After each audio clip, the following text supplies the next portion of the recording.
Darius, you've been involved in a lot of football. You've played in rivalry football games before. BYU Utah 2024 takes on, in some ways, a whole new meaning for you and what it means to BYU's football season. So how are you approaching this week of rivalry football? Yeah, I mean, the good thing is we got a chance to go out there and play our in-state rivals. But to us, it's just another game, and it's just another opponent that's in our way from stopping us achieving our ultimate goal and the things that we want to get done that we didn't get to do last year. So everybody's attacking it the same way we attack it each and every week. This is Super Bowl opportunity number 9 for us, so we treat it as that. Even though we're not underdogs this week, so we still got that kind of mindset. How have you used the 2 weeks to get better as a BYU football team specifically? Yeah, coming off a bye week, we kind of both teams. We just kind of had a extra week just to prepare. Normally, you just go right into another game and you just got that week. But having 2 weeks, especially against a team like this, even though their record doesn't show how good they are, that's still a good team, and they still have great players over there. So we can't just count them out, and we just got to keep attacking it, just like we did the first bye week. Coming back, I think we did great with that. Things are carrying over. Just cleaning up a little bit of things before we get ready to go here in a few days. Specifically, as you look at Utah and their defense, what are they going to try and do to cause BYU problems on offense, and how they're going to attack you that way? Yeah, they're probably going to try to make it real hard for Jake. A lot of man coverage on us, just kind of just tempt us to just try to pass it and see if we got the playmakers go out there and do it, and kind of just throw a lot at Jake. So at the end of the day, it's going to come out to the receiver sightings and even the running backs going out there, catch and pass out the backfield to make plays for them.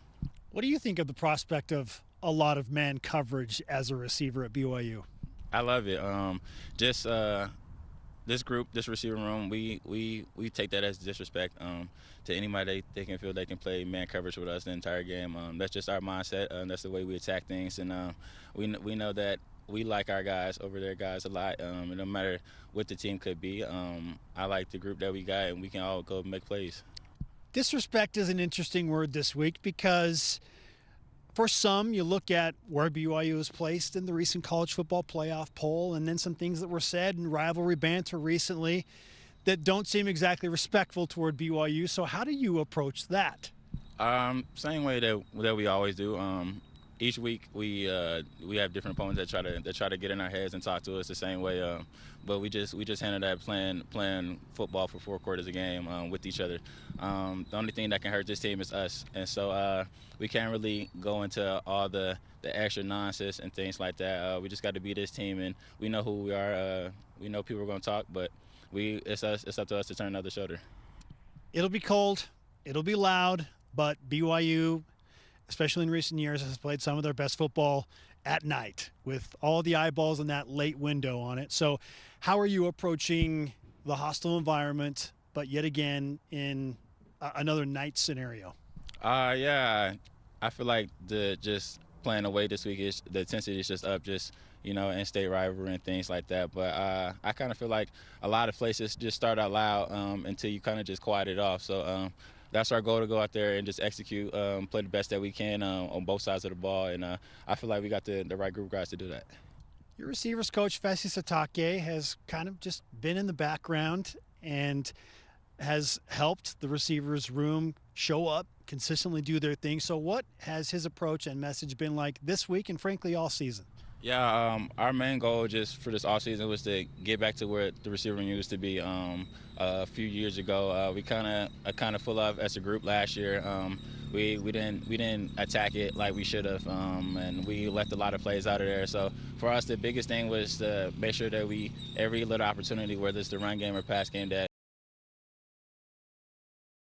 and because we know the plays are always going to come, because that's just who we are as players. So our main goal is just to be who we are and be consistent.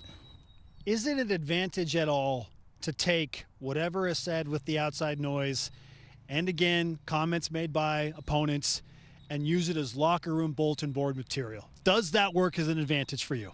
I mean, look at us right now. We're 8-0. We kind of had outside noise since we left off in January. So a lot of people wouldn't expect us to be here now. So we know that we can't really listen to outside noise.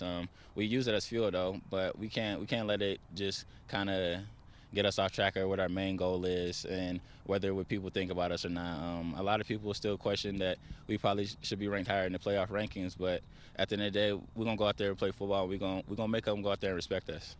I had once again somebody who is in the media today ask me, Spencer, how is BYU doing this? How are they accomplishing this? And I gave my answers, but I'll ask you the same question. How is BYU continuing to shock the nation and get to 8-0 and be where you are right now? We're doing it with each other. Last year, I don't think it's hard to get close in such a short span with each other. A lot of guys that were players for us last year just came in the fall, and so and then 17 new guys on offense. So it's hard to get your offense really clicking like that when everybody don't really know each other and you don't know how the quarterback really thinks and things like that. So, but I'm not making that an excuse or how things played out last year and things like that, but those are factors. And I feel like this year we're playing more as a team, more as a unit, and you kind of could feel like the culture change here. Everybody, we didn't change our culture, we just doubled down on it, and that's just something that Kalani preached to us and the strength staff throughout the whole summer and winter. Darius, you've taken some flack and a lot of praise for your TikTok dances as well. You've been labeled the best dancer on the team and have been ribbed about it and whatnot, but you've been throwing it right back at Keelan Marion and some other guys, Caleb Etienne. So how is life as BYU's dance instructor in a way going? Everybody like to kind of just make fun and say that I just do the dances all the time, but I feel like just Kalani, that's just something that he wants us to do, just have fun within the rules of the game, of course, but he always wants to go out there and have fun because at the end of the day, it's a game. So we go out there, we go score touchdowns, but go out there and have fun and celebrate. Are you the best dancer in your family? Yeah, I am, most definitely. I am. I love that confidence. Speaking of, we'll finish with this. You have a lot of families that has been at the highest level of football, and I know that you're very close to them. What advice are they giving to you on this wild, unexpected, but incredibly enjoyable journey at BYU? Yeah, they just want me to just take in the moment. They know that a lot of things weren't easy for me as a football player and just, growing up and things like that. So they want me to live in the moment because all the long hours that we put in together, they're finally paying off, and you kind of just see it on Saturdays and things like that. So those are my biggest supporters right there, and I got none for love for the boys. Love it. Thanks for the time, Darius, and we can't wait to see what you have in store next time you get in the end zone. Yeah, thank you. I look forward